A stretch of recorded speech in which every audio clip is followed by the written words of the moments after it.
Ok, Shalom Uvracha, Parashat Balak. Alors ceux qui étaient, qui sont dans le groupe WhatsApp de Yam Shel Torah, vous savez que malheureusement hier il y a eu un petit souci technique au moment de l'enregistrement de la vidéo, qui fait que le son ne s'est pas maintenu, je ne sais pas pourquoi. Chaval Bémet, parce que c'est toujours plus sympathique quand le shiur est avec un public et donc ça le rend plus vivant. Mais si les choses se sont passées ainsi, c'est qu'Akadosh Baruch Hu voulait que ça se passe ainsi. Donc Bezrat Hashem, on refait ce shiur et les idées qui sortiront, ce sera les mêmes Besiata Dishmer. Alors ce shiur est offert les Louis Nishmat Rana Bat Esther, David Ben Mesaouda, Gabi Mecha Bat Esther, Gabriel Ben Esther, René Chai Ben Mazal, Mathilda Noya Bat Angel, pour la Refoua Shelema de Aaron Amram Ben Sliman, Yaakov Ben Rachel, le Rav Eliaou Ben Elian, Naomi Simcha Bat Rachel, Zari Bat Phoebe, pour le Zivou Gagoun Vetaor de Jenny Bat Étoile, Michael Ben Chantal, Yehuda Ben Levana, et encore et toujours pour nos soldats et pour nos Khatoufim, nos otages, qu'il faut espérer encore et toujours voir revenir très rapidement à la maison. Alors, je fais une petite parenthèse. Comme vous voyez, je cite tout le temps un certain nombre de personnes avant. Il faut savoir que, je précise que le shiur est offert pour ces gens-là. Il faut savoir que Yam Shel Torah, c'est une association. C'est une association qui, comme toutes les autres associations, vit de dons. C'est grâce à ça qu'on peut faire les shiurim. C'est grâce à ça qu'on édite des livres qui sont gratuits. Bezrat Hashem, il y a un nouveau sefer qui est en cours d'impression.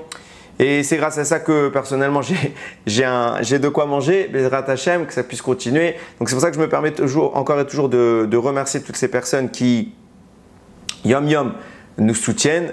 Et j'invite également, si d'autres personnes veulent participer à cette merveilleuse mitzvah, Bémet, ça aide énormément et ça nous permet de continuer, de nous donner toujours le koar, parce que quand bien même on est à Kol Motzapi Hashem Yihya Adam, de tout ce que sort de la bouche d'Hachem, c'est ça la vraie subsistance, c'est la Ruch Niyut.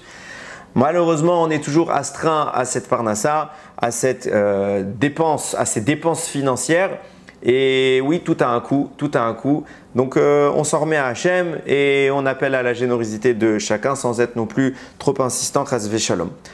Qu'on ait toujours le mérite de pouvoir dépenser notre argent pour la Torah. Je commence donc le shiur après cette parenthèse importante. Balak est un roi, donc je rappelle rapidement les faits pour qu'on puisse un peu se situer.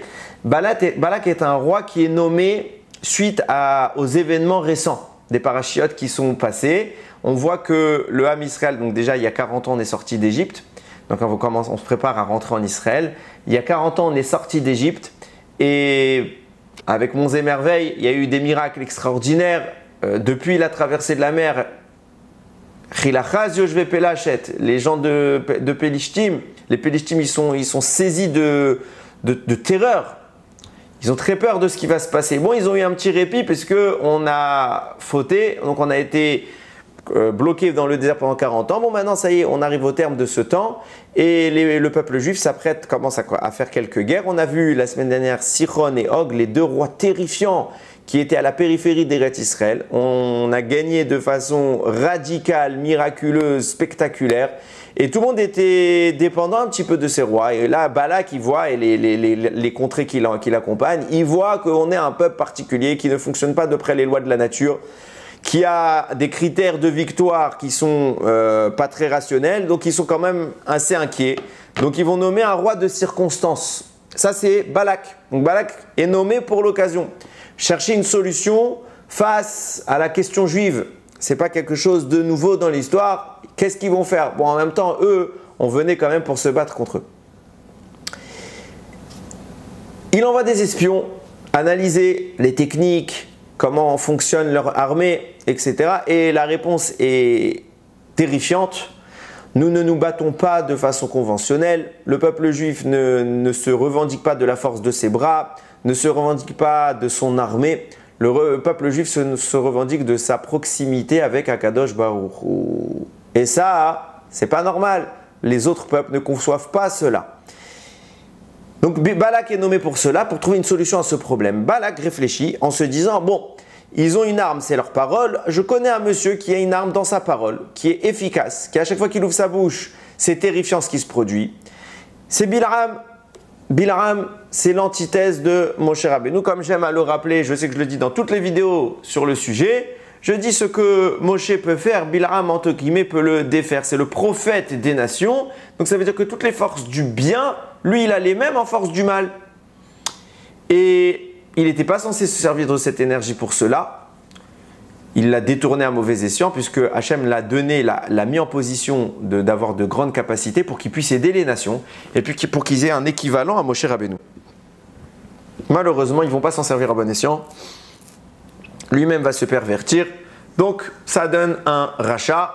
Et comme on le rappelle tout le temps, il faut bien savoir que la particularité de cette paracha, c'est qu'elle est purement prophétique.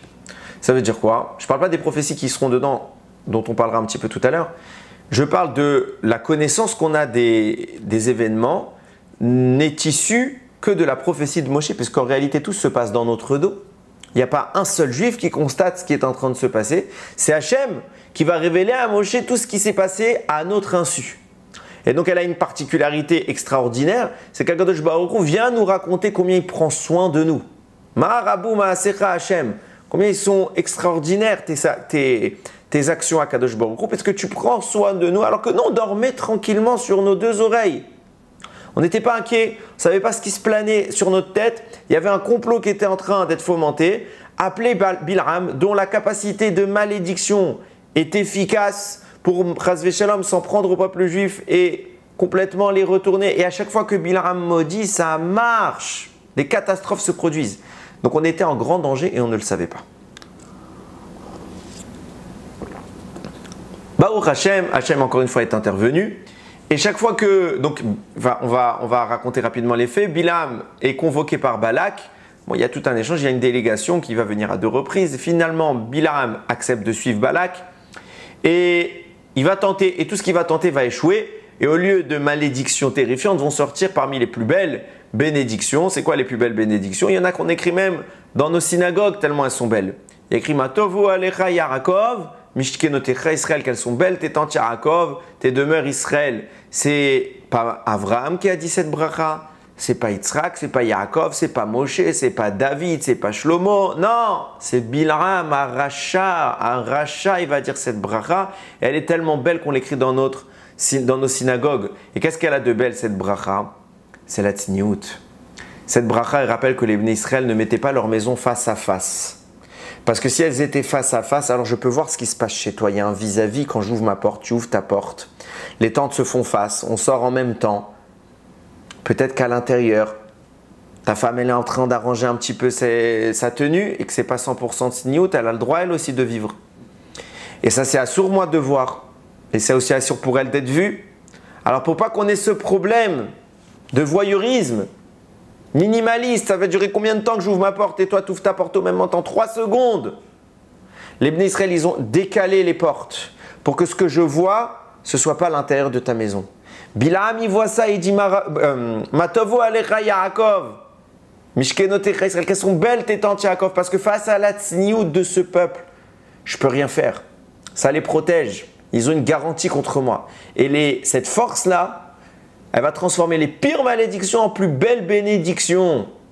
Vous savez, mesdames, combien on insiste, c'est beau la tzniut, on en arrive à l'été et forcément, la tentation est grande.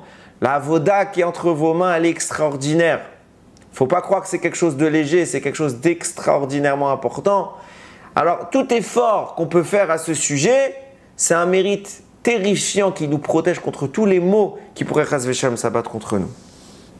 Ok, je reviens maintenant à une analyse du début de la paracha. Vous allez voir, il y a de belles choses. Il y a de belles choses qui sont dites. Et on va passer la moitié du shiur à poser des she'elot, à poser des questions. La moitié du shiur, c'est que des questions. Et vous allez voir qu'après, l'autre moitié va nous permettre de comprendre mieux les choses. Mais sans ces questions, on ne comprend pas où est-ce qu'Hachem essaye de nous conduire. Quand Bil'am, Bil'am va être convoqué, bon, il va y avoir de la réticence, etc. Lui, il est très intéressé. Vayakom, Baboker, il s'est levé tôt le matin. Il est très précis, il veut maudire le Ham Israël, il veut détruire le Ham Israël. C'est quelqu'un de vraiment néfaste. Sur la route, il va prendre son ânesse. Cette ânesse-là, elle est très précieuse pour Bilam. On va expliquer pourquoi.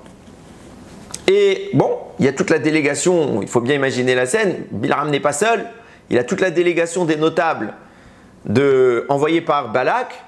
Et sur la route, l'ânesse s'arrête. Pourquoi? Parce qu'Akadosh Baruch Hu a envoyé un malach pour la bloquer. Donc elle voit le malach. Bilam, il ne voit pas, les gens, ils ne voient pas, il n'y a qu'elle qui arrive à voir le malach, l'ange. Donc elle s'arrête, elle ne peut plus avancer, elle a peur. Alors elle essaye de... Bilam, il s'énerve, il la frappe, elle essaye de tourner. Troisième fois, le malach se met devant elle. Elle est bloquée. Encore Bilam s'énerve. Troisième fois, 2 fois, 3 fois. Et là, il la tape, il s'énerve. Miracle. Vaïftach Hashem et piaton. Hashem, il a ouvert la bouche de l'ânesse. Vatomer les Bilam. Mais asitilecha. Qu'est-ce que je t'ai fait? Elle va lui dire. Ki kitani shalosh regalim. Parce que ça fait 3 fois que tu me frappes. Vemer Bilam la aton. Il lui répond. Kitarlaltbi. Parce que tu te joues de moi. Lou yeshri rev beyadi ki ataraktir. Si j'avais une épée entre les mains, je t'aurais déjà tué. Vatomer aton el Bilam. Elle lui répond l'ânesse. Est-ce que c'est pas moi l'ânesse que tu as chevauché, que tu as monté depuis toujours jusqu'à maintenant? Est-ce que c'est déjà arrivé que je te fasse un coup pareil? Vayomer lo. Il a répondu non. En clair, si je te fais tout ça, j'ai une raison. Tu sais très bien que je ne fais pas ça d'habitude. On est dans une vraie scène de ménage et je pèse mes mots. Vous allez voir par la suite pourquoi je dis cela. En tout cas, elle lui répond, voilà, je sais pourquoi je fais ces choses-là. Et après, il va se passer quoi? Le malach va apparaître même devant Bilam. Hachem va ouvrir les yeux de Bilam pour qu'il puisse voir le malach. Et il va y avoir cet échange, il va lui expliquer le malach, tout ce qui est en train de se passer. Oui, c'est moi qui ai bloqué l'ânesse, c'était pas elle le problème, c'était moi. Et donc, il va y avoir cet échange, vous lirez la suite de la paracha. On va s'intéresser un petit peu sur, non pas l'échange avec le malach, mais l'échange entre Bilam et son ânesse. La Mishnah dans Maseret Avot recense 10 éléments qui ont été créés pendant ce qu'on appelle Ben Hashmashot. Qu'est-ce que c'est que Ben Hashmashot? En français, c'est le crépuscule. Le crépuscule de quoi? De vendredi de Bereshit. Quand Dieu a créé le monde, il a terminé vendredi, Adam est né vendredi. Et après cela, le monde est terminé. On entre dans Ben Hashmashot. Ben Hashmashot, c'est une notion même qui existe dans la halakha aujourd'hui, dans ce qu'on appelle le crépuscule. Shabbat, il y a Ben Hashmashot. C'est quoi Ben Hashmashot? C'est entre le coucher du soleil et la sortie des étoiles. De façon simple. Ce temps-là est un temps d'indécision halachique. Ça veut dire qu'on ne sait pas si on est encore dans vendredi. On ne sait pas si on est déjà dans Shabbat. Donc il est à la fois Kol, il est à la fois Kodesh. C'est pour ça que Shabbat, les horaires du Shabbat tiennent compte de cela et on interdit les travaux du Shabbat pendant Ben Hashmashot. Peut-être c'est pas Shabbat Birklal et que le travail serait permis, mais peut-être c'est Shabbat déjà. Et que si je suis en train maintenant de faire un travail, une melacha de Shabbat, je transgresse Shabbat. Pareil à l'inverse, quand on fait sortir Shabbat, on attend d'être après Ben Hashmashot. On fait rentrer Shabbat avant Ben Hashmashot pour être sûr et on le fait sortir après pour ne pas avoir le problème. Maintenant, la spécificité de Ben Hashmashot et des créations qui vont avoir lieu à ce moment-là, le vendredi de Bereshit. C'est quoi? C'est que, petit 1, Dieu a déjà terminé la création. Et pourtant, il continue de créer. Mais la création, Birklal, elle est finie. Et 10 choses vont être créées à ce moment-là. Parmi ces 10 choses, on a les Luchot. On a le bâton de Moshe. On a l'ânesse, on a le puits de Myriam, on a la bouche qui a absorbé, englouti Korach, etc., etc. Il y a 10 choses qui sont énumérées là-bas. Donc, c'est quoi la nature de ces éléments? C'est qu'ils sont à la transition entre les réalités. Qu'est-ce que je veux dire par là? On est dans un moment où Dieu, comme je l'ai dit tout à l'heure, il a terminé de créer le monde. Donc il ne devrait plus créer, pourtant il crée. Donc c'est une création qui n'est pas une création. Deuxième point, on est à la fois dans Shabbat et dans le Chol. On est dans le Kodesh et dans le Chol. On est dans le naturel et le spirituel. Donc on est vraiment dans un entre-deux, on est à la croisée des mondes. Quelle est la nature de ces éléments-là, de façon générale? C'est de comprendre que ces éléments-là, ils ont une caractéristique qui justement permet de transgresser les lois naturelles, d'être à la fois dans le Chol et dans le Kodesh, dans le naturel et dans le surnaturel. Le bâton de Moshe en est l'exemple le plus parlant. Moshe s'en sert pour réaliser des miracles dans un monde de nature.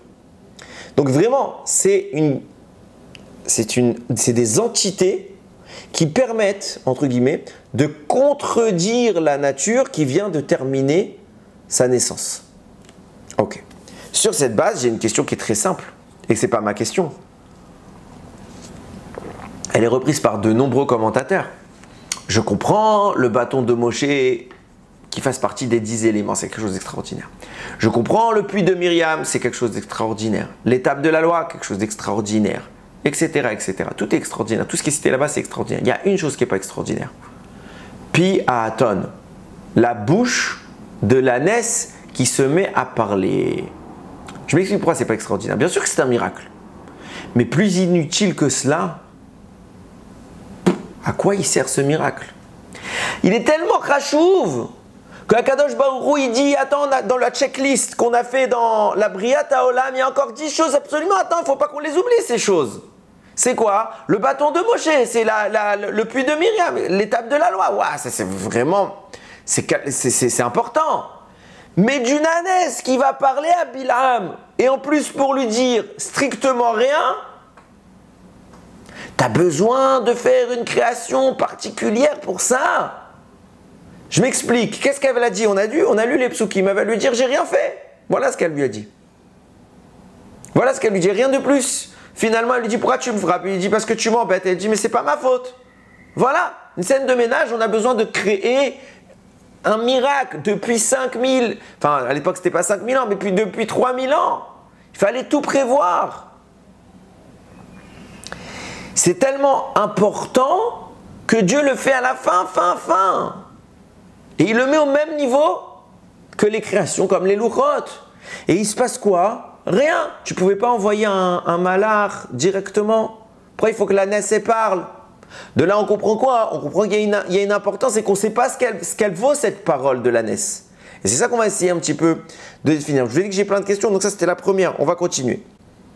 Deuxième détail qui attire notre attention. Quand l'ange, il va apparaître, ça y est, on va ouvrir les yeux de Bilam. Il y a écrit, il va tirer Ania Aton. L'ange, il explique à Bilam ce qui s'est passé. Va tirer Ania Aton. Elle m'a vu l'ânesse. Elle m'a vu, toi tu m'as pas vu. Va tête les fana. Donc elle a tourné, elle s'est écartée de la route. Zé Shalosh Regaim, ça fait 3 reprises. Oulai nateta mi panai. Si elle s'était pas écartée, Kiata gamotera rakti veota echeyati. Alors, echeyati, pardon. Toi, je t'aurais tué, elle serait en vie. Rachid dit, sur ce passage, il dit, sache qu'à Emet, elle aurait dû rester en vie et Bilam, elle aurait dû mourir. Et alors, pourquoi c'est elle qui est morte et Bilam, il est resté en vie? Il dit, pourquoi elle est morte? Parce que c'est une ânesse, donc c'est un animal, qui en public s'est mise à parler. Et elle a carrément humilié Bilam. Bilam qui est un monsieur très prestigieux. Tout le monde le connaît. C'est pas un gringalet qui débarque. Non, tout le monde l'invite, on a besoin de Bilam. C'est un monsieur chachouv. Et une petite ânesse, elle se met d'un coup à lui parler, elle le remet à sa place devant tout le monde. Vous imaginez l'humiliation? Alors, il se serait passé quoi derrière? Ils auraient dit, t'as vu cette ânesse? Elle est divine. Ils auraient fait Avodazara. Alors pour éviter toutes ces choses-là, Hachem il a retiré l'ânesse. Ok. Ça nous explique pourquoi elle est morte. Mais qu'est-ce qu'il a dit le malach? Il a dit, c'est toi qui aurais dû mourir. Alors je ne comprends pas. Si la justification de l'ange, c'est que Bilam aurait dû mourir, alors pourquoi il n'est pas mort? Alors on m'a répondu hier, quand j'ai fait le shiur, il m'a dit, bah, parce qu'il avait des choses à dire. C'est Eder. Donc ça veut dire que ce qu'il a dit, personne d'autre pouvait le dire? Ça veut bien dire que, imaginons, Moshe n'aurait pas pu recevoir. La preuve en est, c'est Moshe qui nous a révélé ses prophéties. Donc il pouvait les dire lui, les brachot. On avait besoin de Bilam. Pourquoi on a besoin de la Sheila en fait qui est cachée derrière tout ça? C'est pas mal. Si Hachem il a fait comme ça, qu'il l'a laissé en vie, c'est qu'en effet il devait faire lui quelque chose. Mais la question c'est pourquoi c'est Bilam qui doit les faire? Pourquoi ça doit passer par cette ânesse? Qu'est-ce qui se passe ici? C'est précieux, on nous dit. Il aurait dû mourir, mais tellement que l'enjeu est grand, Hachem fermé les yeux, il a laissé un peu plus longtemps en vie. Pourquoi? Il y a quoi? Qu'est-ce qui devait passer exclusivement par ce que je suis en train de raconter? On va commencer à réfléchir, mais vous allez voir que ce que je vais dire va plus poser de questions que de réponses pour l'instant. Vient le Mégala à Moukot, pas en rapport avec notre sujet, c'est un enseignement que j'ai eu l'occasion de répéter plusieurs fois. Il explique qu'il y a deux grandes forces du mal dans le monde. Deux ennemis principaux qui tirent leur source des mondes d'en haut. Ces deux ennemis principaux sont Esav et Ishmaël. Les nations qui vont naître de Esav, Édom, et Ishmaël, c'est Ishmaël. Ces deux entités viennent de sources célestes qui s'appellent Esav et Ishmaël, qui sont des forces qui sont vraiment, vraiment dangereuses pour le peuple juif. La Torah nous dit, concernant ces deux, d'abord c'est Chachamim et après on va expliquer. Ces deux forces-là, de Esav et Ishmaël, sont incarnées par des énergies célestes. Ces énergies célestes sont des effigies, des représentations qu'il ne faut pas concevoir comme nous les connaissons sur Terre, mais qu'il faut concevoir comme étant des sources spirituelles. La source qui représente Esav, c'est Shor, le taureau. Tandis que la source qui représente Ishmaël, c'est le Hamor, l'âne. Alors Ishmaël, ce n'est pas l'âne qu'on voit ici.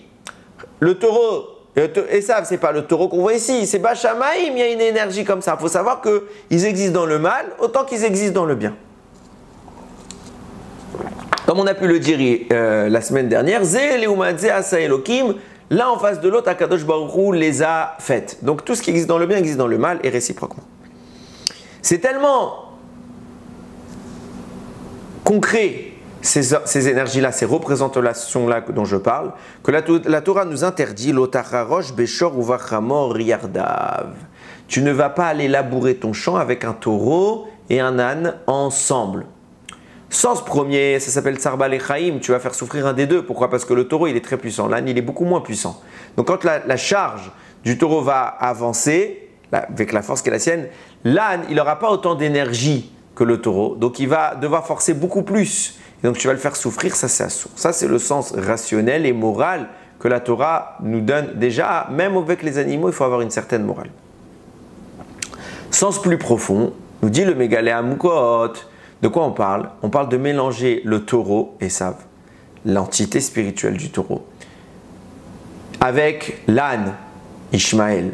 Si tu les fais travailler ensemble, ces deux énergies-là vont s'unir et créer une source encore plus dangereuse qu'elles-mêmes, à savoir le Kélev, le chien. C'est qui le chien? C'est Amalek. Amalek est l'ennemi ultime du peuple juif. Il est quoi? Il est le composé des deux sources très dangereuses qui s'appellent Ishmaël et Esav. Malheureusement, Hachem prévient, mais ça s'est fait dans l'histoire. Ishmaël et Esav vont s'unir au travers de leurs descendants, et de là va naître le peuple de Amalek. C'est pourquoi je vous ai dit ça, pour en arriver à ce que le Harizal nous révèle. Justement, le but, c'était pas parler d'Amalek, ni du chien, ni du taureau, du moins pas tout de suite. C'est de parler de Ishmaël. Par quoi est représenté Ishmaël? Par l'âne, le Hamor. Nous dit le Harizal. Ishmaël est un homme qui a fait tchouva. Mais il a fait des avérotes. Et il faut distinguer la notion de la tchouva et de la réparation. On peut regretter un acte, on peut s'engager à ne plus le faire, on peut se purifier de cet acte, mais on n'a pas nécessairement réparé l'acte. Exemple, le vol. Quelqu'un, il a volé Shimon. D'accord, il regrette. D'accord, il va demander Mechila. Mais tant que tu n'auras pas rendu l'argent, ça s'appelle toujours un vol. Tu n'as pas réparé. Bien sûr que tu as été modé, tu as reconnu ta faute, tu as abandonné ta faute, tu n'as plus refait. Mais tu ne peux pas parler d'une réparation puisque l'argent est toujours entre tes mains. Donc pour qu'on puisse avoir une réparation, il faut annuler la faute. Et bien c'est vrai dans toutes les fautes. Toutes les fautes connaissent une réparation. Ishmaël, afin de réparer sa neshama post-mortem, Akadosh Baruch Hu va l'incarner dans un âne. Pourquoi? Parce qu'Ishmaël, c'est le Hamor. Il va l'incarner pas n'importe quel âne, il va l'incarner dans l'âne de Rabbi Pinchas ben Yair, un immense tzaddik de l'époque de la Mishnah. Et la Torah nous raconte, la Gemara dans les Yerushalmi raconte l'histoire de l'âne de Rabbi Pinchas ben Yair. C'est écrit qu'un jour, des brigands ont volé l'âne de Rabbi Pinchas et forcément, quand vous voulez un animal, pas dans le but de le vendre pour sa viande, mais pour le fait que c'est un animal qui travaille, il faut le maintenir en vie. Et l'âne de Rabbi Pinchas donc recevait de la nourriture des brigands et il refusait systématiquement de manger. Jamais il mangeait, jamais il mangeait. Un jour, 2 jours, 3 jours, les brigands voient l'âne en train de s'affaiblir, qui ne mange pas. Ils se disent, Ribono Shel Olam, ils se sont renseignés, et en plus c'est Rabbi Pinchas, on a pris l'âne d'un monsieur particulier, donc l'âne lui-même il est particulier. Pourquoi l'âne refusait de manger? C'est que cette nourriture-là, elle n'était pas comme il fallait. Est-ce que ça venait du vol? Est-ce qu'elle était kshira? Est-ce qu'il y a eu les prélèvements qui doivent être faits dessus? Ça veut dire troumot, la trouma pour les kohanim, le maaser pour les lévim, etc., etc. Tant que tout cela n'est pas fait, on n'a pas le droit de consommer. Vient l'âne de Rabbi Pinchas et il dit, moi je ne mange pas. Au bout de 3 jours, les brigands en ont marre. Ils disent, moi il ne nous sert à rien cet âne, on ne pourra jamais le revendre, il refuse de manger. Il va mourir si on le garde, autant le ramener chez son propriétaire. Donc l'âne est libéré et il retourne auprès de Rabbi Pinchas. Quand Rabbi Pinchas le voit, il le voit affamé, l'âne était en train un peu de faire du bruit. Il demande qu'on appelle, je pense qu'ils étaient dans une auberge, si je me rappelle bien, qu'on amène à manger à l'âne, il faut qu'il mange, il va mourir son âne. On amène à manger et l'âne, encore une fois, refuse, il veut rien manger. Tout le monde est inquiet, qu'est-ce qui se passe, pourquoi il ne veut pas manger? Alors Rabbi Pinchas, il pose des chélotes pour se rendre compte qu'au final, les troumot et les maasrot n'ont pas été prélevés comme il fallait. Alors l'âne ne veut pas manger, donc on a réparé tout ça, ils ont vite fait comme il fallait et d'un coup l'âne s'est mis à manger. C'était tellement un âne particulier que Rabbi Zera dans la Gemara il dit, si les premiers hommes étaient des anges, alors nous étions de simples hommes. Nous sommes de simples hommes. Par contre, si les premiers hommes étaient des hommes, alors nous sommes des ânes. Et pas des ânes comme l'âne de Rabbi Pinchas, non, des ânes normaux. C'est-à-dire qu'on est moins que l'âne de Rabbi Pinchas. Vous imaginez la grandeur de cet âne. Nous dit le Harizal, avant d'arriver à être l'âne de Rabbi Pinchas, il a été quelque part d'autre la Neshama. Dans l'âne de Rabbi Pinchas, il y avait la Neshama de Yishmael. J'ai oublié de le préciser. Cette Neshama, pourquoi j'ai oublié de le préciser? Pourquoi elle est venue dans l'âne de Rabbi Pinchas? Parce que Ishmael a commis des crimes, il a commis le vol. Et ces vols qu'il a commis doivent vivre une réparation. Donc lui-même, il va être volé. Et il va refuser de consommer quelque chose qui provient du vol. D'où toute l'histoire quand on parle dans le Talmud. Nous dit le Harizal, mais avant d'être l'âne de Rabbi Pinchas, il a fait une station intermédiaire. Il est revenu sur terre sous forme de l'ânesse de Bilam. Ça veut dire quoi il est revenu sous terre? Ça veut dire que sa neshama s'est associée à la sienne, à celle de l'ânesse. Parce qu'on le voit bien, l'ânesse elle existe depuis le Ben Hashmashot de Bereshit, donc elle est là depuis bien avant Ishmael. Donc c'est bien sûr quand on parle de la neshama de Ishmael dans l'ânesse, on parle qu'elle est venue, elle s'est incorporée à la sienne. Ok, premier point. Deuxième point, vient le Rama Mipano nous donner une autre source, un autre mécor à l'âme qui était habitée par cette ânesse. On a bien expliqué que cette ânesse est très spéciale puisqu'elle a été créée Ben Hashmashot. Il y a une dame qui est évoquée dans la Torah, donc on ne raconte pas son histoire, mais c'est la Gemara qui raconte son histoire. Elle s'appelle Timna. Qui est Timna? Timna est une princesse. Une princesse. Là-bas, c'est écrit Alouf Timna. À l'époque de Yaakov, la Torah va nous citer tous les princes périphériques à l'environnement de Yaakov, donc les princes de Esav, etc. Et là-bas, on va nous parler de Alouf Timna. Timna, c'était une princesse qui entend la proximité de Avraham Avinu et de sa famille avec Akadosh Baruch Hu. Elle dit, elle est là-bas l'histoire, elle n'est pas ailleurs. Je veux faire partie de cette histoire. Je veux être proche d'Akadosh Baruch Hu, je veux connaître ce divin, je veux être proche de ceux qui étaient bénis de Dieu. Donc elle va frapper à la porte d'Avraham. Avraham la reçoit, voilà, je veux me convertir, nanana. Il dit non, désolé ma fille, on ne te convertit pas. Ok, elle va frapper chez Yitzhak, même histoire. Yaakov, même histoire. Une personne normale, elle se fait recaler 3 fois. Elle est princesse, hein, je ne parle pas une fille comme ça, neutre. Non, cette fille-là, c'est pas n'importe qui, c'est une princesse. On lui fait kavod. À toutes les demandes qu'elle a, on va lui dire oui. Non, non, on ne te prend pas. Ok. Quel aurait dû être son raisonnement? Bon, bah, ils veulent pas de moi, tant pis, je retourne à ma famille. Non. Elle dit, c'est pas grave. Je suis prête à être servante la plus vile des personnes, tant que je suis proche d'Avraham, Yitzhak et Yaakov, que de rester princesse dans ma famille. Qu'est-ce qu'elle fait?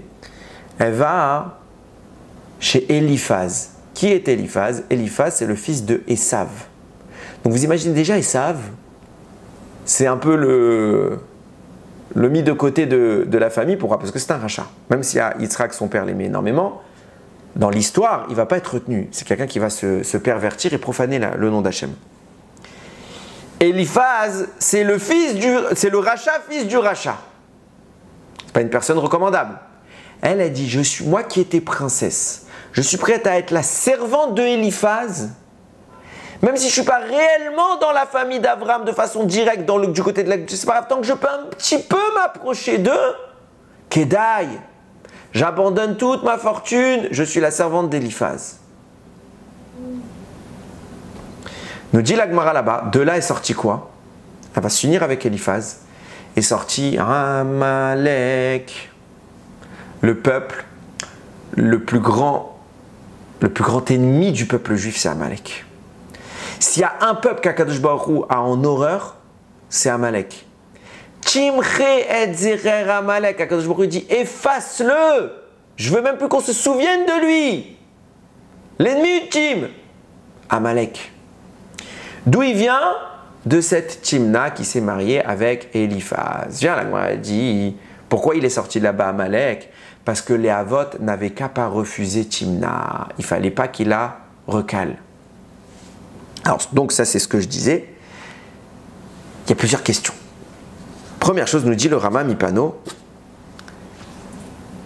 Timna, cette fille-là, on la lit, j'ai présenté les mots de la Gemara, c'est une sadéquette. C'est une sadéquette. Cette femme-là va se réincarner dans l'ânesse de Bil'am. Donc dans l'ânesse de Bil'am, il n'y a pas une, mais il y a deux Neshamot. Il y a Ishmaël et il y a Timna. Maintenant, j'ai des questions j'ai posé des questions du côté tout à l'heure du débat de l'ânesse avec Bil'am. Maintenant, j'ai des questions sur ce qui est en train de se passer. Première chose, parlons de Timna. On connaît Avraham, Yitzhak et Yaakov. Toute leur vie, ils l'ont passé à ramener les gens vers Akadosh Baruch Hu. Ils font des conversions. Tu as une femme de bonne famille qui est prête à abandonner tous les honneurs pour s'approcher d'Hachem et tu la refuses. On a connu d'autres comme ça. Il y a Agar, on l'a accepté. Agar, elle a eu Ishmael, sauf Ishmael, c'est une récompense pour Agar. Pourquoi? Petit à Ishmael, à la fin de sa vie, il a fait tchouva, donc finalement c'était un tzaddik. Et petit 2, il y a quand même une grande population qui va sortir de là. Qu'est-ce que c'est un peuple grand. On a Tamar. Tamar, même histoire. C'est une princesse qui vient pour devenir mariée avec la famille de Yaakov. Et elle va vivre humiliation sur humiliation, puisque, bon, on connaît toute l'histoire là-bas, ça ne va pas être génial ce qu'elle va connaître. Malgré tout, elle s'accroche. De là sort Mashiach. De là sort David Améler. C'est quelque chose de bien ce qui sort de là. Et les Havot la refusent Timna. Vous acceptez tout le monde, vous consacrez votre vie à ça, et quand arrive Timna, vous la refusez. Pourquoi vous la refusez? Et c'est pas n'importe qui refuse Timna. Ils sont trois géants, les trois géants de la génération, ils refusent Timna. Avraham, Yitzhak et Yaakov, l'unanimité. Et en conséquence de quoi? Vous allez avoir Amalek qui va vous faire que de vous frapper dès qu'il y aura un problème. Comment t'en arrives à ça, toi, Avraham, Yitzhak et Yaakov? Comment les trois sont d'accord, on ne doit pas la prendre. Si les trois sont d'accord, c'est qu'ils ont une vraie raison. Et au final, on est puni à cause de ça. Deuxième point. Donc on a la raison, première question, c'est la raison de ces trois hommes de la refuser. Deuxième point. Que nous soyons punis, admettons qu'Avraham, Yitzhak et Yaakov se sont trompés. Que nous soyons punis pour nos erreurs, c'est cohérent. Ok. Mais elle, ce qu'elle a fait finalement, c'est génial. Elle est malgré tous les échecs de tentative, elle reste accrochée à la famille d'Avraham. Et sa récompense, c'est quoi? C'est d'avoir un peuple comme Amalek, l'ennemi du peuple juif. Elle voulait être connectée au peuple juif. Elle va créer celui qui veut détruire le peuple juif. C'est ça sa récompense pour tout ce qu'elle fait. Et le pire, on ne peut pas dire. J'ai lu certains commentaires. Mais mec, j'ai eu du mal à comprendre. Il y en a qui disent oui, mais quand tu te fais recaler 3 fois, alors à la fin, tu as la haine contre le peuple. Et donc forcément, elle est devenue à la fin, au lieu d'être notre allié, elle est devenue notre ennemi. On ne peut pas dire ça parce qu'on dit qu'au final, elle s'est associée à Eliphaz justement parce qu'elle voulait rester proche de nous. Comment tu peux me dire par esprit de vengeance? Alors dans ce cas-là, tu veux t'éloigner de nous? Non, elle voulait rester proche. Elle a dit Kedaï que je sois une servante chez le recalé du recalé de la famille. Donc elle n'a pas de haine contre nous a priori. Comment tu peux la récompenser cette femme-là? En lui donnant Amalek?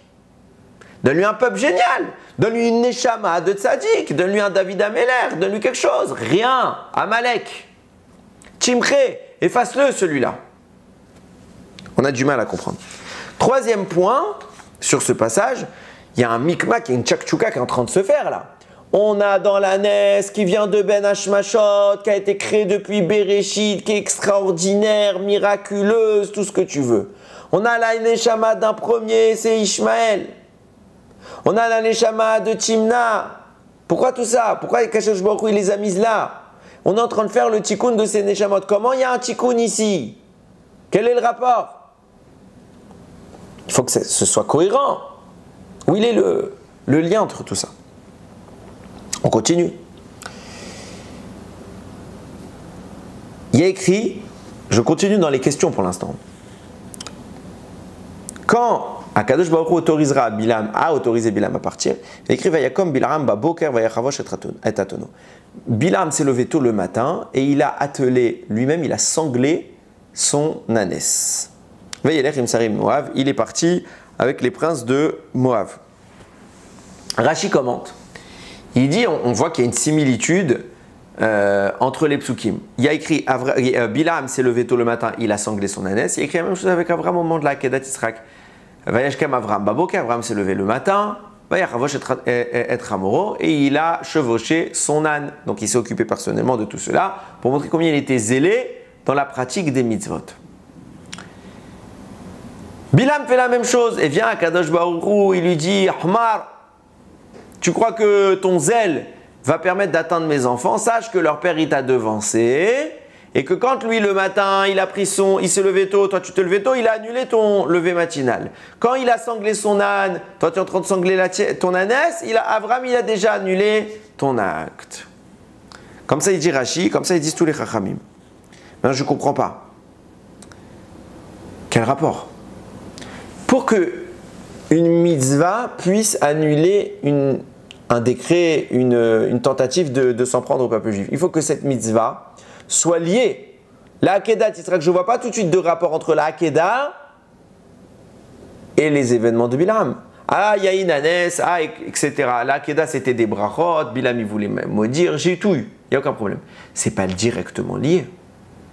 En quoi? Le fait qu'Abraham se lève tôt le matin, il y a plusieurs tzadikim qui se sont levés tôt le matin pour faire une mitzvah. Il y a plusieurs rishaim qui se sont levés tôt le matin pour faire une avéra même contre le peuple juif. Et on n'a pas dit, ah les tzadikim ils se sont levés tôt et toi tu t'es levé tôt donc on annule. Non, ici il y a forcément quelque chose qui relie les deux sujets. Alors première chose qui relie les deux sujets, on va gratter au fur et à mesure, c'est que le Pirkei des Rabbi Eliezer il dit, l'âne qu'Avraham a chevauché pour aller faire la Kedat Yitzhak, cet âne il est très spécial puisqu'il va rester en vie très longtemps jusqu'à la fin des temps. Et cet âne, il va se retrouver chez Moshe Rabbeinu. L'âne qui a porté Moshe Rabbeinu pour aller en Égypte, c'est l'âne d'Avraham. Et Yemot à Mashiach Bimei Rabbi Aminu Bekarov, très très rapidement. Le Mashiach viendra sur le dos d'un âne. C'est quel âne? Le même qu'Avraham. Vient nous dire le Pirkei des Rabbi Eliezer. Pourquoi il est spécial cet âne? Comment ça se fait qu'il porte le Mashiach? Comment ça se fait qu'il existe aussi longtemps? Parce que l'âne en question, c'est le fils de l'ânesse de Bilam. C'est le fils de l'ânesse de Bilam. Donc on a un lien qu'on n'a pas encore expliqué, mais qu'on constate, qui relie les événements de Bilam avec ceux d'Avraham et la Hakeda, l'âne. L'âne, c'est le produit de ce que fait Bilam. Même si ça a eu lieu avant. Qu'est-ce qu'on est en train ici d'essayer de voir? Je vais plus loin encore. Vient le Yalkut Réouveni. Il cite un commentateur qui s'appelle le Gali Razia.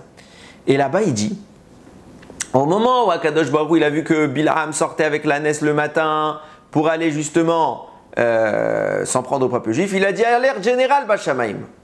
Et il a mandaté Avraham Avinu. Il a dit Avraham Avinu, tu vas descendre et tu vas t'occuper de cette histoire. Immédiatement, Avraham, il prend l'aspect spirituel de l'âne qu'il a accompagné pour la Akedat Yitzhak. Et il descend Baaretz. Et d'après cet avis-là, l'ange que l'ânesse a vu et que Bilham a vu, c'est Avraham qui était sur son âne. Quand l'ânesse, elle voit son fils représenté, en train de porter un tzaddik comme Avraham a dit, Ribono Shel Olam, lui il porte un tzaddik et moi je porte un rachat, je ne peux plus avancer. Je ne peux pas avancer. J'arrête. J'arrête. Mon fils, il porte la Gdusha, moi je porte la Touma, je m'arrête. Question qui est en rapport avec ce que je viens de dire. Quoi, Hachem, il manquait d'émissaires pour aller spécifiquement chercher Abraham. Regardez, comme je le disais hier, moi j'ai découvert cette information cette année. Jusqu'à maintenant, je me portais très bien. Ça veut dire que ce soit un malach, que ce soit Abraham, ça ne change rien. Comment ça se fait que tu envoies spécifiquement Abraham? C'est qu'on voit bien que depuis le début, il y a un lien entre ce qu'Abraham a fait et ce que Bilham est en train de faire. Il y a un parallèle étonnant qu'on va voir par la suite, mais il y a quelque chose. Petit 1, ils font la même démarche et Hachem dit non, Abraham, il t'a déjà contrecarré. Petit 2, l'âne d'Abraham, c'est le fils de l'ânesse. Donc il y a un lien direct. Petit 3, c'est Abraham qui, Birvodo, il vient lui-même s'occuper de l'événement de Bilham. Qu'est-ce qui se passe? Dernier point, je pose une question. Vous savez qui a donné cette ânesse à Bilham? Parce que ça reste quand même un animal particulier. Elle a été créée pendant Ben Hashmashot. C'est pas un petit animal. C'est un animal quelque part un peu surnaturel, miraculeux. Qui lui a donné? D'où il a eu accès à cet animal-là? Le bâton de Moshe, pas tout le monde pouvait s'en saisir. Comment ça se fait que Bilham il a accès? Réponse du Midrash Agada. Bilham a eu accès à cet animal parce que quelqu'un lui en a fait cadeau. C'est qui ce quelqu'un? Yaakov. Quand Yaakov est arrivé en Égypte, il a vu la position de Bilham. Bilham était un des conseillers de Pharaon. Et Yaakov sait que ses enfants vont vivre un exil pendant cette période où ils seront en Égypte.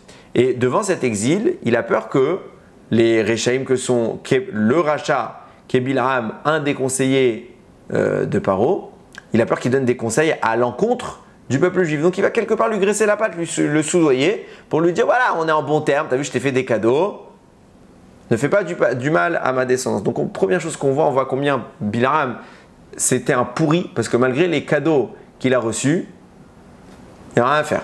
C'est lui qui va donner l'idée à Pharaon de faire le décret de jeter les garçons dans le Nil. C'est pour vous dire. Donc petit 1, il n'en a rien à faire.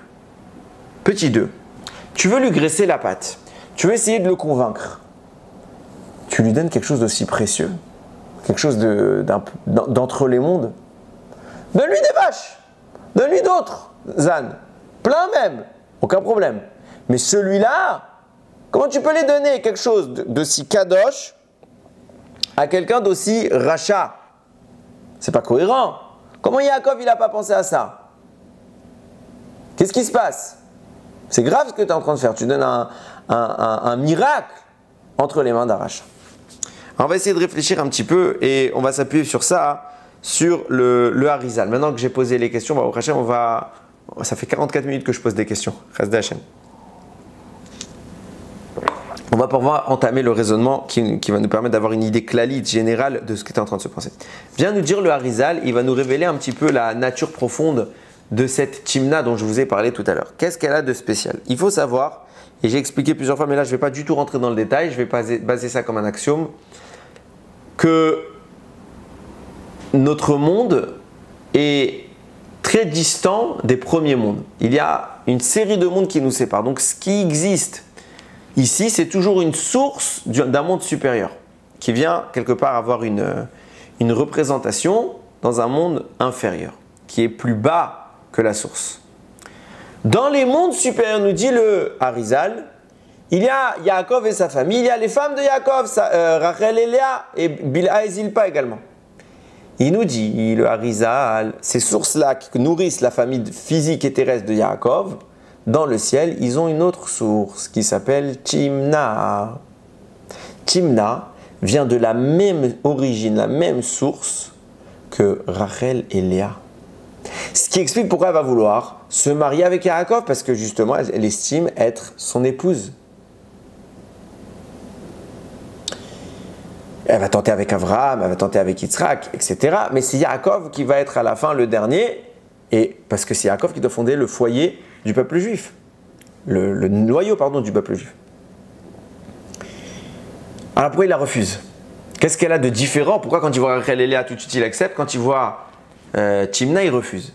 Réponse nous dit le Harizal, par contre, il faut savoir que dans la notion des mondes d'en haut, il y a la notion de la pnimiyut des mondes et de la chitzoniyut des mondes, à savoir, il y a la notion de l'intériorité du monde qui est plus sainte que l'extériorité du monde qui est un peu plus éloignée.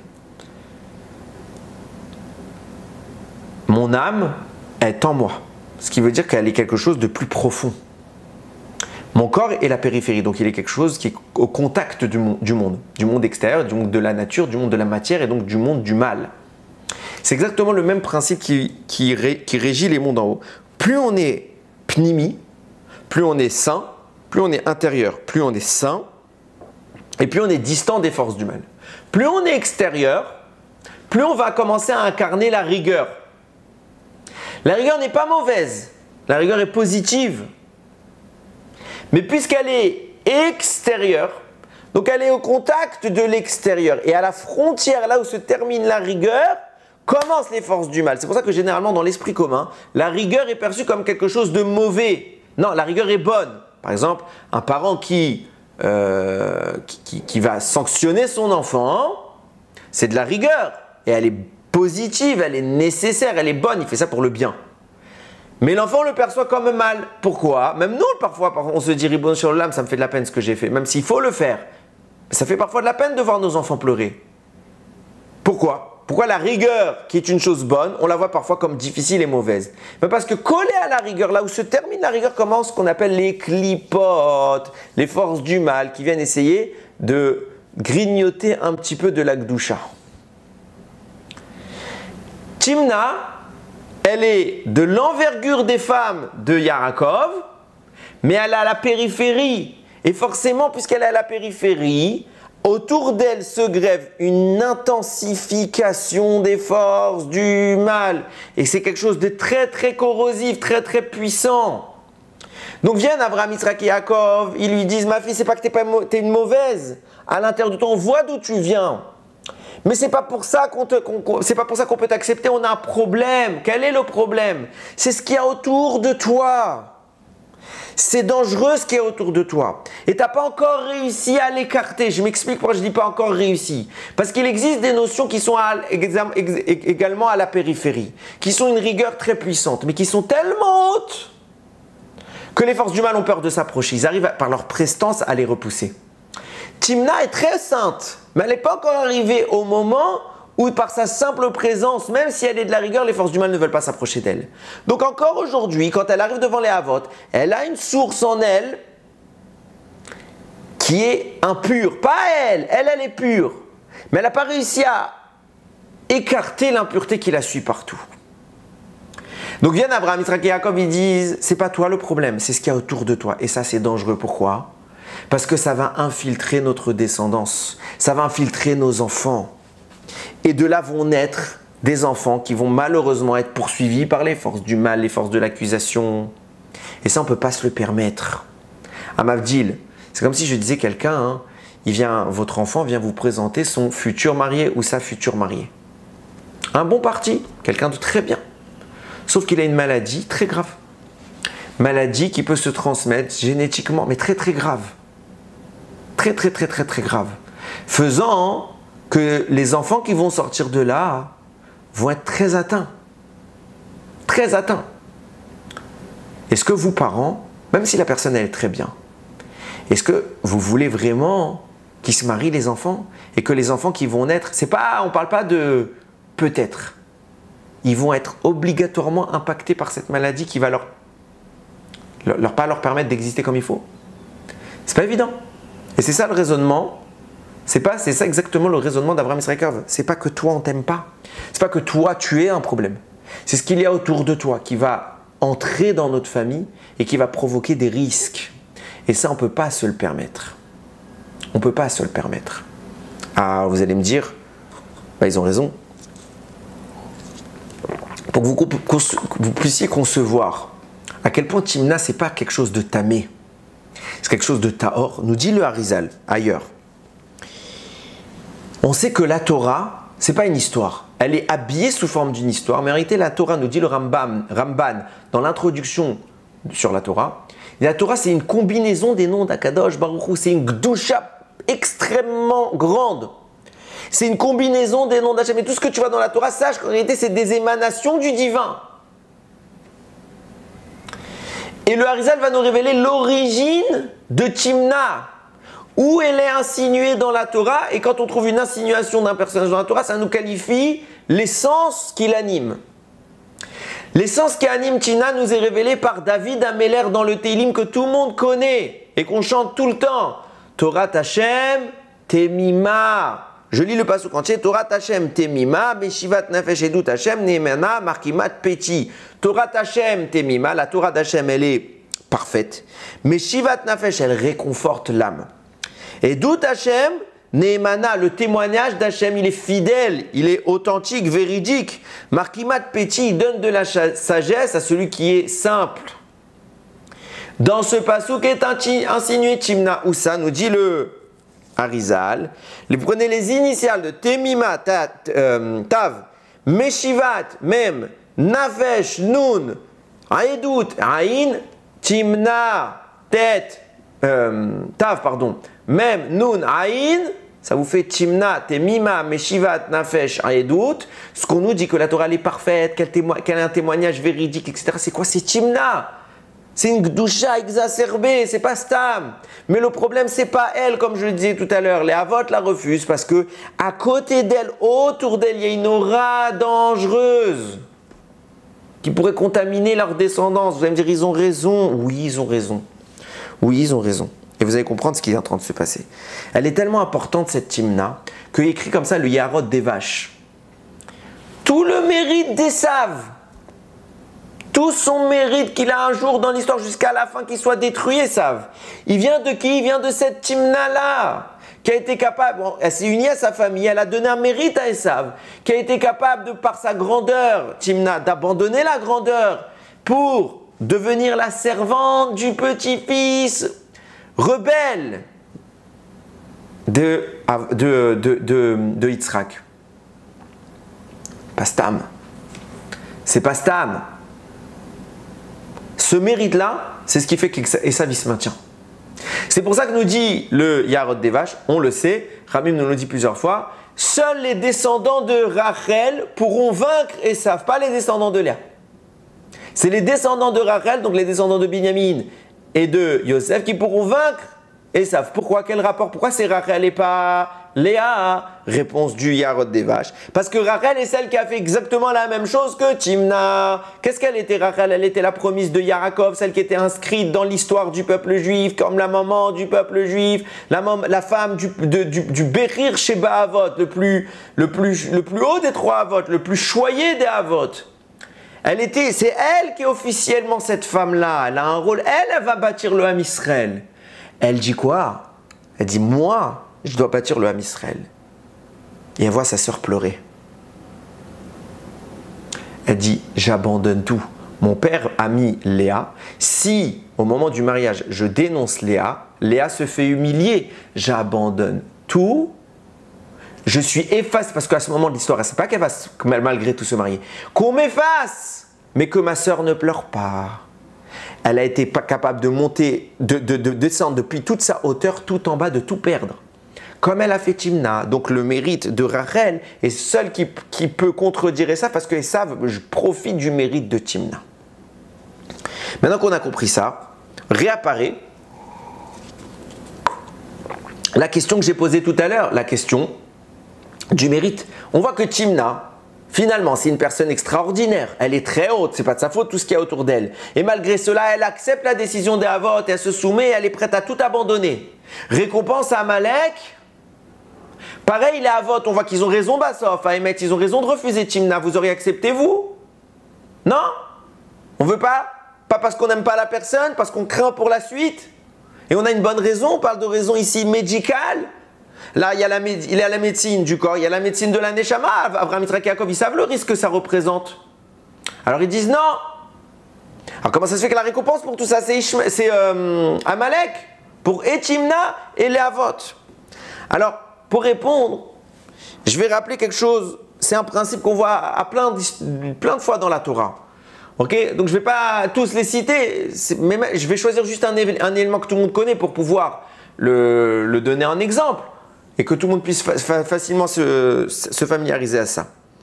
On voit que Sarai à l'époque, elle est stérile, elle n'arrive pas à avoir d'enfant. Qu'est-ce qu'elle fait? Le temps passe, 90 ans elle a. Elle voit avant 90 ans, elle a décidé ça. Mais elle voit le temps passer, elle est âgée, elle voit son mari vieillir. Ribono Shel Olam, Avraham Avinu, c'est le premier qui t'a reconnu sur terre, qui te fait connaître dans l'esprit des hommes. On ne peut pas le laisser sans descendant. Elle est prête à, encore une fois, elle aussi, elle abandonne tout. Elle dit, c'est pas grave. Qu'est-ce qu'elle dit à Avraham? Vatomer Sarai el Avraham. Sarai s'adresse à Avraham. Inena tsarani Hashem miledet. Hashem m'a retenu d'avoir des enfants. Bona el shifrati ula ibane mimena. Va avec Agar, ma servante, qui elle aussi a abandonné toute la royauté d'Égypte pour devenir la servante de Sarah, parce qu'elle a dit combien elle est belle, la proximité avec Hachem. Prends-la et marie-toi avec elle, et au moins que tu as un enfant. Au moins que tu as un enfant. Elle se sacrifie. Et regardez ce qu'elle dit. Elle dit, Oula ibane mimena. Peut-être serais-je construite grâce à elle. En clair, elle a une intention cachée derrière tout ça. Elle dit, si toi, tu te maries avec elle, peut-être que moi aussi j'aurai un enfant. Sens premier, rapporté par Rashi, c'est que c'est une souffrance. Quelle femme est capable de dire à son mari, bon tu sais quoi, va voir ailleurs. On n'a pas d'enfant, va voir ailleurs. Pour au moins que tu aies un enfant. Et on ne parle pas d'un aspect ici, Chas v'Shalom, de débauche. Non, va voir ailleurs, au moins que tu es Avraham. Il faut que la connaissance du divin se poursuive. Il ne va pas mourir avec nous. Alors l'Irvod Hachem, je consens à m'effacer. Cette souffrance-là est un mérite tellement grand qu'il pourrait annuler, il dit Rashi, il peut annuler l'impossibilité pour Sarah d'avoir des enfants. Mais vient le Harizal, il va plus loin. Il pose une question, il dit mais d'accord, mais pourquoi Hachem il fait Betsura Kazot comme ça? Pourquoi il met la situation où il faut absolument qu'on passe par Agar? D'accord, tu veux que les Avot ils aient du mal, tu leur as promis des enfants qui aient du mal, qui prient, ok, c'est d'air. Il y a des choses à réparer, ok, mais pourquoi passer par une autre femme? Et que, comme elle le dit Sarah, c'est le seul moyen que j'ai un enfant. C'est le seul moyen.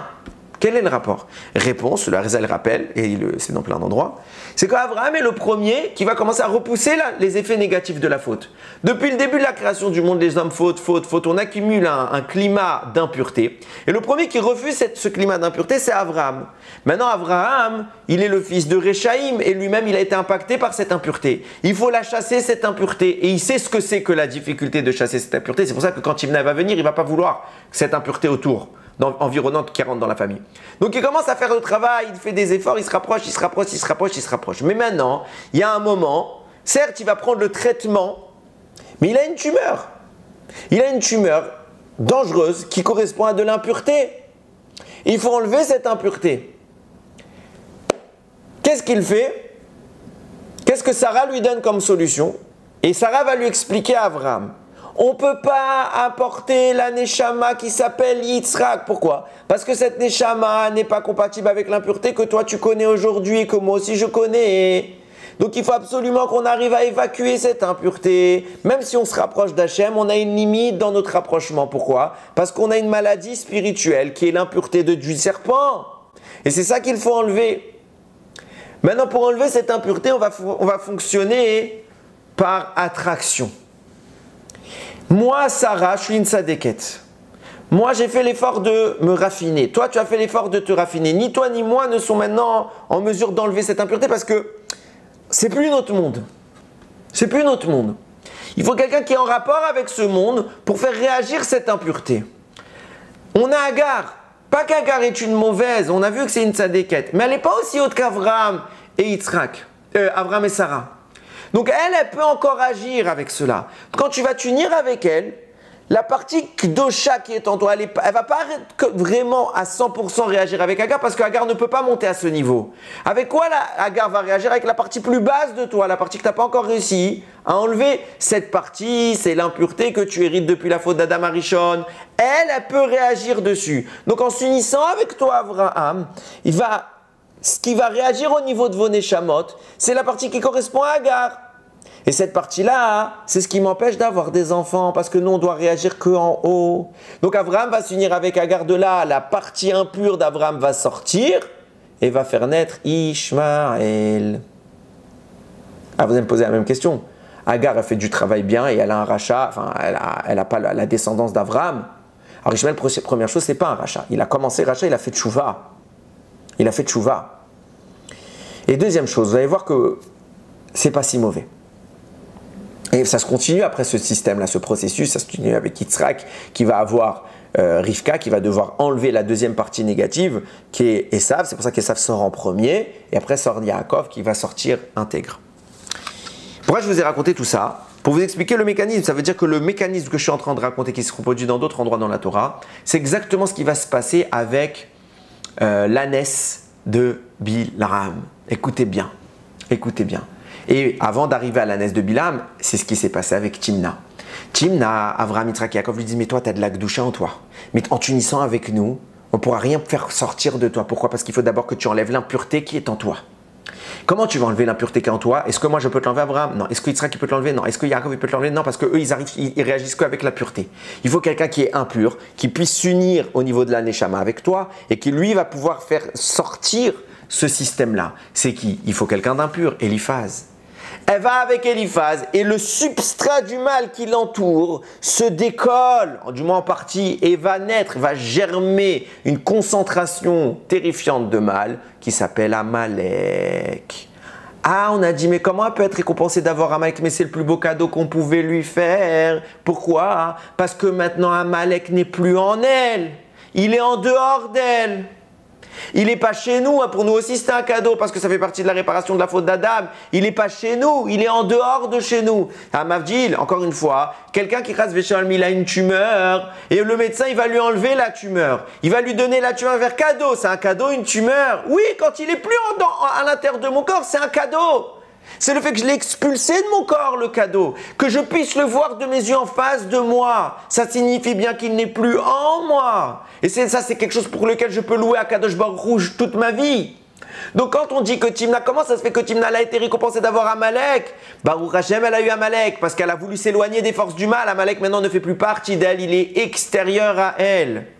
Et ce tikkun doit le continuer, elle va être répercutée dans la naisse de Bilam, avec la neshama de Ishmael, parce que Ishmael lui aussi va faire ce tikkun. J'ai dit que Ishmael aussi c'était une partie négative, et il va purifier lui-même. Et son rôle ça va être de raffiner tout cela. Et donc, qu'est-ce qu'il va faire? Il va se retrouver dans la neshama, dans la naisse à côté de Timna. Il va y avoir dans la naisse de Bilam, il va y avoir et Ishmael et Timna qui est la source qui nourrit Esav. Donc on a et Ishmael et Esav. Viennent nous dire Rachamim, on sait qu'à l'époque messianique Bezrat Hashem Bimera B'Yameinu Bekarov, il va y avoir deux Mashiach, un Mashiach ben Yosef, un Mashiach ben David. Rachamim pose la question, pourquoi deux? Pas un, ça suffisait pas un, pourquoi il faut deux? Réponse, parce qu'il y a deux forces du mal, il y a, nous dit le Kolator, il y a Esav et Ishmael, donc il faut deux pour s'occuper des deux. Esav, ce sera la descendance de Yosef, donc Mashiach ben Yosef, qui va s'occuper de lui. Ishmael, c'est Mashiach ben David. Et pourquoi c'est très important de préciser tout cela? Vous allez tout comprendre. On va comprendre que quand les forces du mal sont présentes, parfois pour les extraire, on a besoin d'une autre force du mal, de quelque chose de littéralement d'impur. Je vous ai dit tout à l'heure que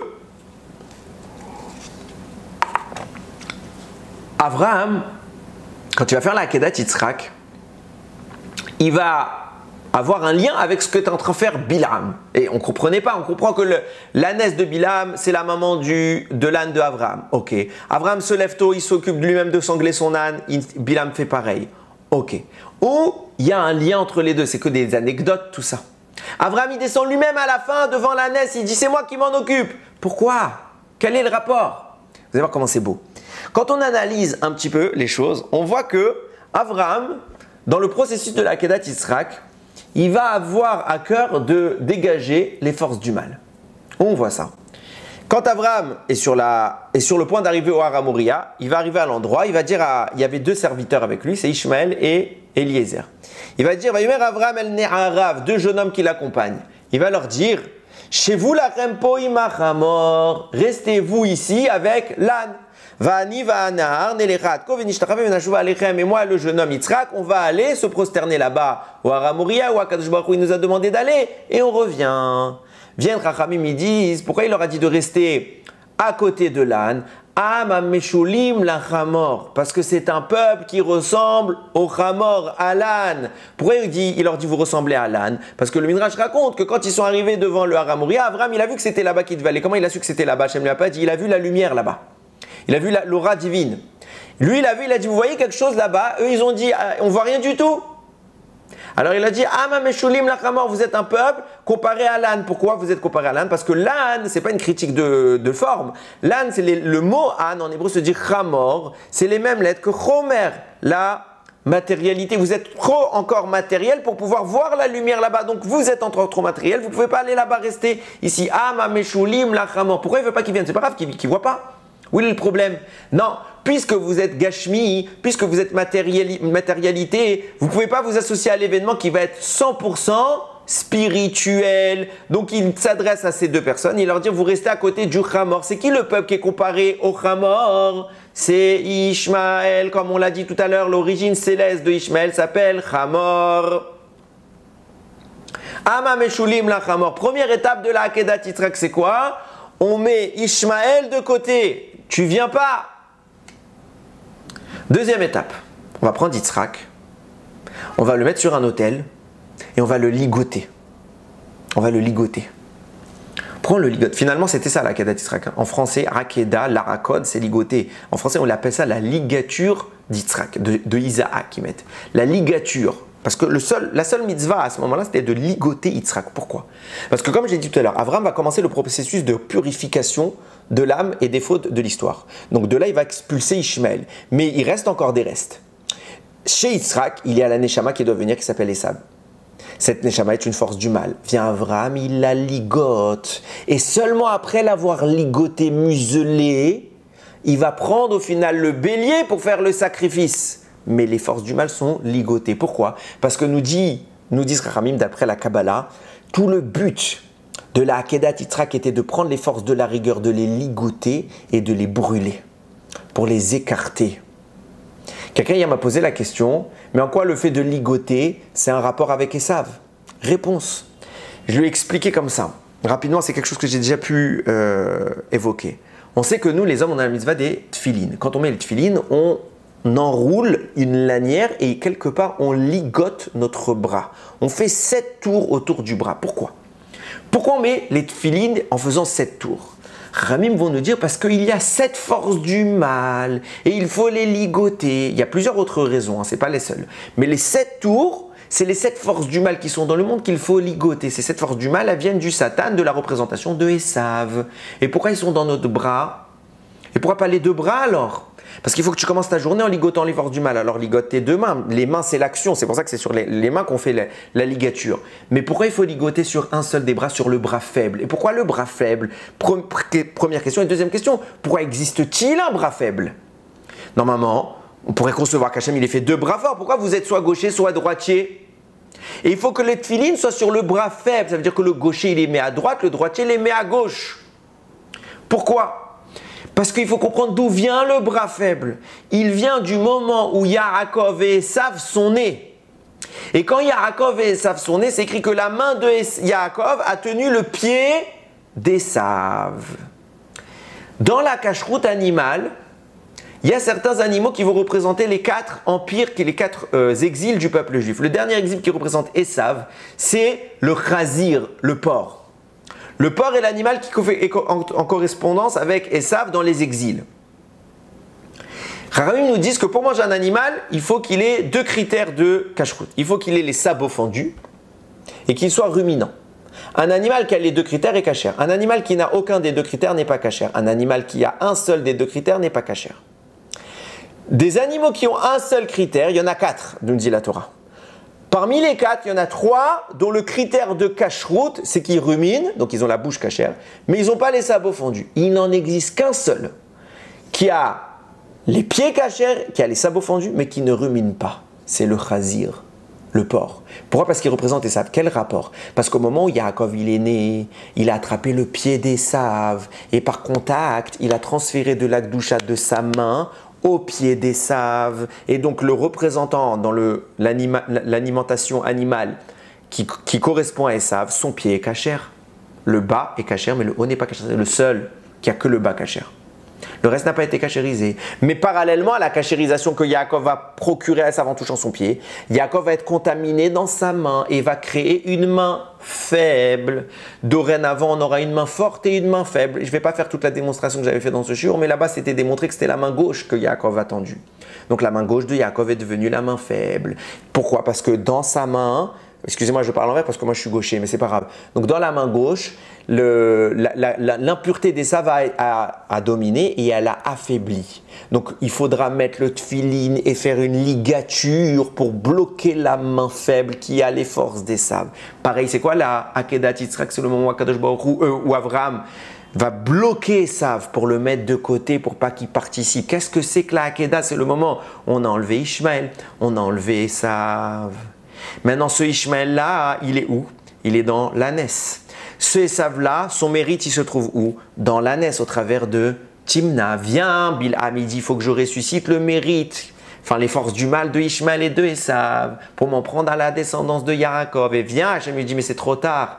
Parce que quand il a fait la Hakeda, avec son âne, etc., il a dégagé ses forces du mal. Toi, tu veux les ramener? Regarde comment Akadosh Baruch Hu va te le faire à l'envers et qui va retourner ton esprit. Et que toi, tu crois que tu vas réussir, il va tout retourner. Nous dit le Zohar. Comment fonctionnaient les forces de Bilam? Comment Bilam arrivait-il par ses incantations, à faire des choses extraordinairement impures? Nous dit le Zohar. Bilam avait des rapports intimes avec son ânesse. C'est pour ça que tout à l'heure j'ai dit dispute de couple. Il avait des rapports intimes avec son ânesse, pas parce qu'il est fou, parce qu'il sait ce qu'il fait. Même bien que c'est répugnant. Ramim vont expliquer que Bilam, en faisant cette intimité-là avec l'ânesse, il faisait des incantations et il parvenait à se lier à un esprit impur, un ange impur qui venait lui faire toutes les révélations dont il avait besoin. Pourquoi ça marchait? On a expliqué cette ânesse. Normalement, elle aurait dû être quelque chose de kadosh. Ça vient de Ben Hashmashot, c'est quelque chose de pur. Pourquoi ça marchait? Ben, sans doute parce que, et c'est sans doute ça la raison, que Yaakov a donné cet animal à Bilam.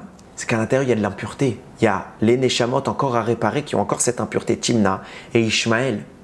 Et comme on explique depuis tout à l'heure, en s'unissant avec eux, il s'unissait avec l'impureté qui était à l'intérieur. Et donc il arrivait à avoir la manifestation d'un malheur qui lui révélait tout ce qu'il avait besoin.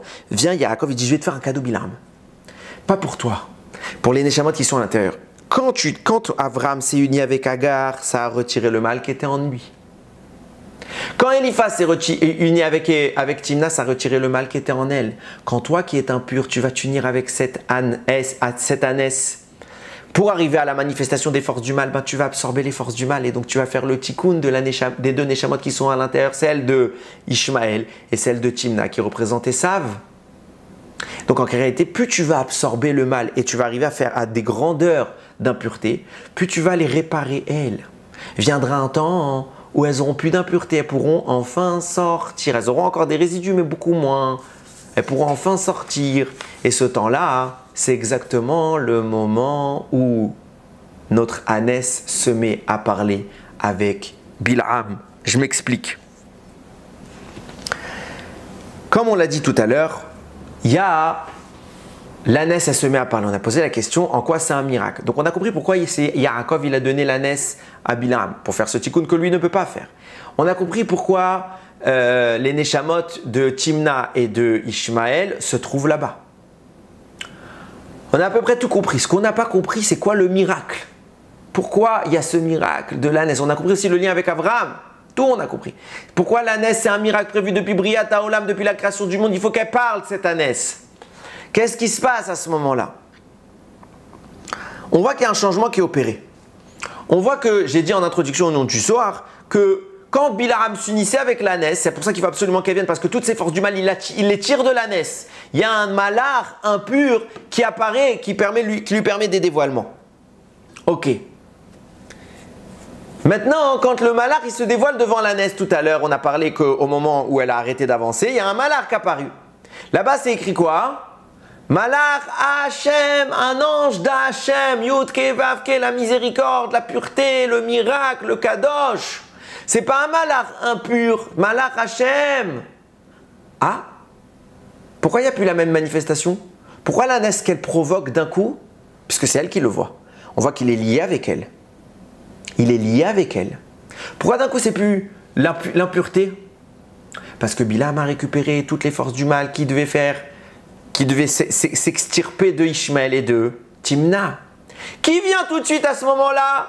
Un malach Hachem. C'est qui ce malach Hachem? D'après ce qu'on a dit tout à l'heure, c'est Avraham Avinu. Avec l'âne qu'il avait spirituellement, avec l'âne qui a commencé le travail d'expulsion des forces du mal, de Esav et de Ishmaël, il vient Avraham. Pourquoi il vient Avraham et personne d'autre? Parce qu'il vient terminer le travail. Il vient récupérer maintenant l'usufruit de cet investissement qu'il a commencé il y a des siècles. Il vient récupérer les Neshamot qui ont été purifiés. Timna, on t'a pas accepté de notre vivant, maintenant on t'accepte. Ça y est, t'es Théora, c'est moi qui viens te chercher pour te montrer que c'était pas contre le mal. C'est moi qui viens te chercher. Pareil, Ishmaël, c'est mon fils. Sa tchouva l'a servi à quelque chose. Il est purifié maintenant. Je viens les chercher pour terminer le travail. Et c'est pour ça que c'est plus malach impur, c'est malach Hachem. Vient le prix tzaddik, il répond à notre question qu'on a posée tout à l'heure. Comment se fait-il que ce miracle extraordinaire de l'ouverture de la bouche de l'ânesse, en quoi c'est un miracle? C'est pas un miracle, c'est quelque chose de... Enfin, c'est un miracle, mais c'est pas un miracle que j'avais besoin de prévoir depuis Bereshit, au même niveau que le bâton. Si, on avait besoin de le prévoir. Pourquoi? C'est quoi le secret là-bas? C'est, nous dit le prix tzaddik, c'est la capacité, parce que là c'est malach Hachem qui parle. Et d'ailleurs, j'ai oublié de le préciser, le Rama Mipano dit que Timna elle a eu le mérite de parler avec le Malach Hachem, de parler avec Avraham Avinu. C'était ça son mérite Bassof. C'est quoi le miracle de l'ouverture de la bouche de l'ânesse? C'est que l'ânesse, c'est ce qui représente la matérialité. Chamor, c'est Milachon Chomer, le matériel. Et c'est le plus bas niveau de matérialité dans lequel la parole divine va s'exprimer. Dieu ne parle pas avec l'impureté.